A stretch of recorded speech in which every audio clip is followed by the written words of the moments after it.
Kabayan, kumusta? Anong balita sa inyo? So yun guys, meron naman tayong guest dito sa ating channel at siya po ay isang housekeeping at nanggaling siya ng ibang bansa. Siya po ay naging cross country. No? So sana po yung mapanood ninyo buo itong ating video dahil para at least makakuha tayo ng idea kung paano siya nag-apply dito sa Canada.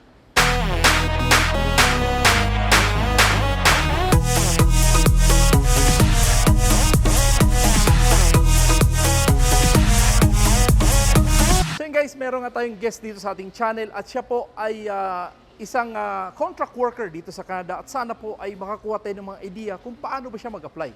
Ngayon, tatawagin natin si Rose. Hello Rose, kumusta na Rose? Pasok ka muna Rose. Ayan. Hi, kamusta po mga kabayan? Ako po si Rose. Ayan, ito po si Rose guys. Again, si Rose ay kakarating lang dito sa Canada, no? Magto 2 months. Ayan, baguhan lang, ano? So, Rose, marami kasi tayong mga kaibigan, mga kabayan natin na nagtatanong about sa mga housekeeping, ano? Alam ko, ikaw po ay housekeeping nag-apply dito sa Canada. So, ang ating tanong lang dito, ano ba ang nagiging background mo muna bago ka ba nakapagpunta ng Canada? Dapat po may background kayo. Kung ano yung applyan nyo, dapat po may experience kayo ng more than 2 years. Okay. Hindi kasi, yung ating mga kabayan kasi, Rose, ay nagtatanong sila kung Kuya Noy, pwede bang mag-apply sa Canada na walang work experience? Ano kaya yon? Kailangan po meron kasi po hinahanap po yun ng employer, tapos nanghihingi po sila ng certificate. Nahingi talaga sila certificate talaga? Nanghihingi sila ng Okay. certificate. So at least, yung ating mga kabayan dyan na nagbalak nga dito sa pag-apply sa Canada. So again, itong pag-apply mo dito sa Canada, paano ka ba nag-apply dito? Nag-apply ako dahil sa tulong ni Ma'am Rosette. Okay, so ito si Rosette, si Love Immigration, si no? Ma'am Rosette, ng Yeah. Love Canada Immigration Uh-huh. Consultancy. Tapos, nag-post sila sa Facebook. Uh-huh. So, nagbakasakali ako, baka pwede ako. Okay. So, nag-email ako sa kanya. Then, nag-ano sa akin ng appointment. Uh-huh. So, nagkita kami sa isang hotel sa Abu Dhabi. Then, in-interview niya ako.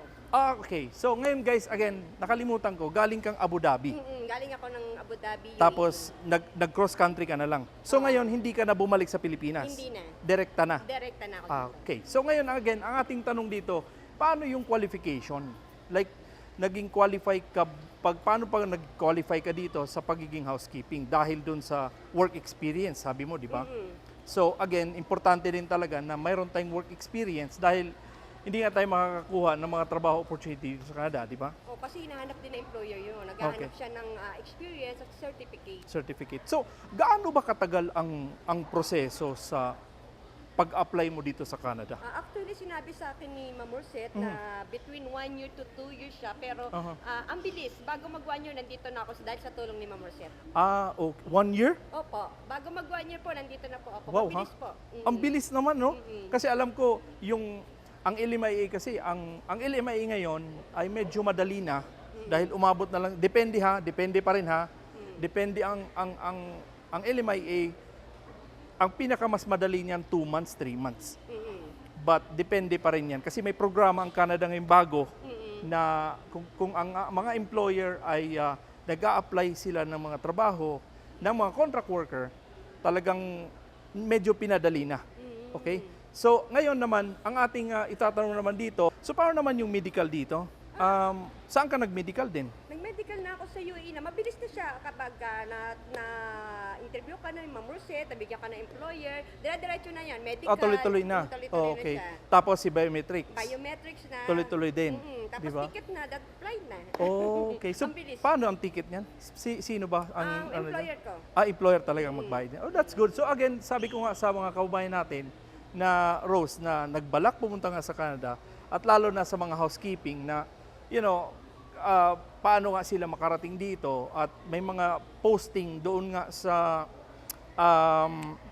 staff house.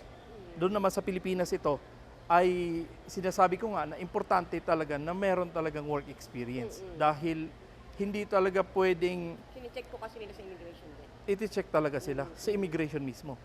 Okay. So but again, wala tong show money ha?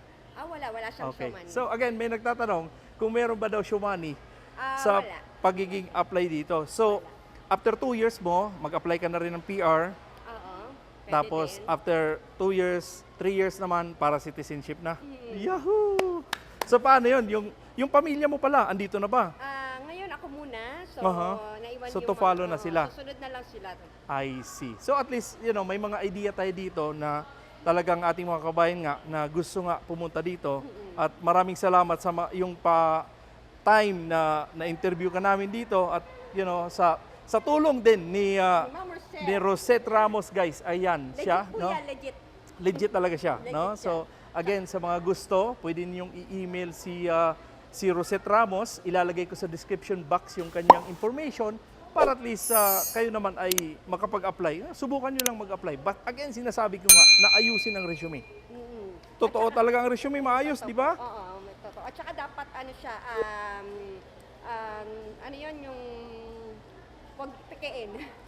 Okay. Wag i-fake ang documents, ano. So kaya nga sinasabi ko nga sa aking mga audience, Rose, na ayusin ang resume. Kasi ang problema sa mga audience natin, yung iba kasi nabalahura yung kanilang resume, kaya hirap silang ang dami nilang sinisend na application. Ang problema, walang nagre-response. Tama. 'Di ba? So Ayusin yun. importante na magbe-base talaga na ayusin ang resume, 'di ba? Dapat yung kung ano in-apply nyo, yun lang yung ilalagay nyo. Yun na nga sinasabi ko, na kung ano ang hinahanap mong trabaho, for example sa housekeeping, Huwag mo ang iyong work experience, Experience, ang dapat housekeeping, 'di ba? Kasi yung iba ang iba fruit picking, tapos sila ay teacher.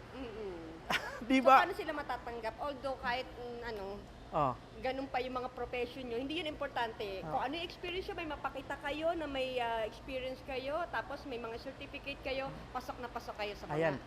'Di ba? Naniwala na kayo sa akin, no? Naniwala na kayo sa mga sinasabi ko. Kaya nga talagang tuloy-tuloy lang ang paghahanap, pagsaliksik ng mga trabaho opportunity dito nga sa Canada. So, but again, Rose, maraming salamat ulit. At Salamat din po. but bago natin tapusin natin itong vlog, ano ba ang masasabi mo sa Canada? Ibahagi mo naman sa yung experience mo.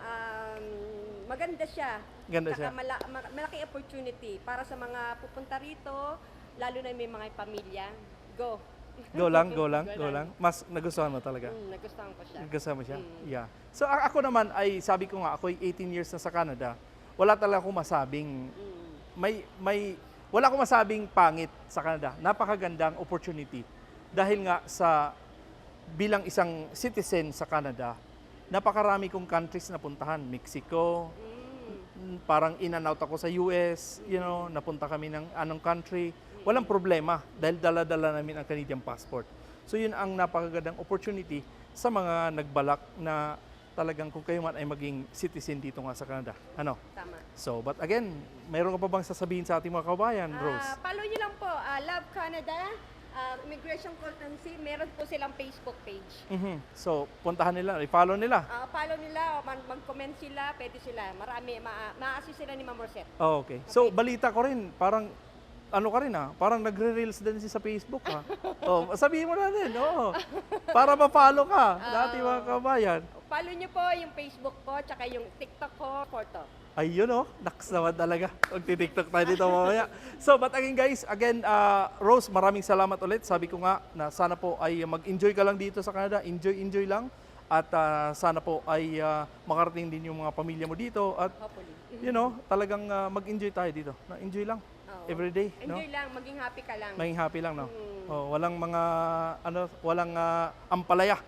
Walang ampalaya, oo. Kung naiisip mo, kung mga bago dito, yung naiisip nyo na nag-struggle kayo, sa umpisa lang yan. Oo, sa umpisa lang, no? Sa Sa umpisa lang. Kasi nga, sabi ko nga sa kanya kanina, na bagamat ako din, nung nag-umpisa rin ako dito sa Canada, medyo yung struggle ka din, grabe din, no? Ako yung namasura. Yung dito sa TNT, yung may food, dyan, may pagkainan. Nagtatrabaho ko dyan, tagahiwa ko sibuyas. Talagang sira yung kamay ko sa kakahiwa ng sibuyas, nasunog eh. Kaya pa. So, but again, sabi ko nga, talagang dyan lang tayo, nagli-learn tayo, but onwards, tayo po ay tumitingin sa magagandang future. So, nasa sa atin naman yun, no? Tama. Nasa atin yun. Kasi, Kaya pa. sabi ko nga, napakalawak ng opportunity sa Canada. No? So, but again, Rose, maraming salamat ulit. Thank you din. Thank you so much. So, but ayun guys, yun po, sana po meron tayong nakukuhang mga tips, ideas ni Rose kung paano siya nakarating ng Canada at subukan natin mag-apply. At panoorin nyo lang buo yung aking mga video dito nga sa aking YouTube channel dahil andito po lahat ang detalye ano po bang mga agency yan. Yan po yung mga legit agency na pinupost ko dito sa aking YouTube channel. So ganun pa man guys, maraming salamat ulit sa inyong panonood at subaybay sa ating channel. Ako po ulit si Noy Tebs. At Rose po. Maraming salamat and God bless everyone.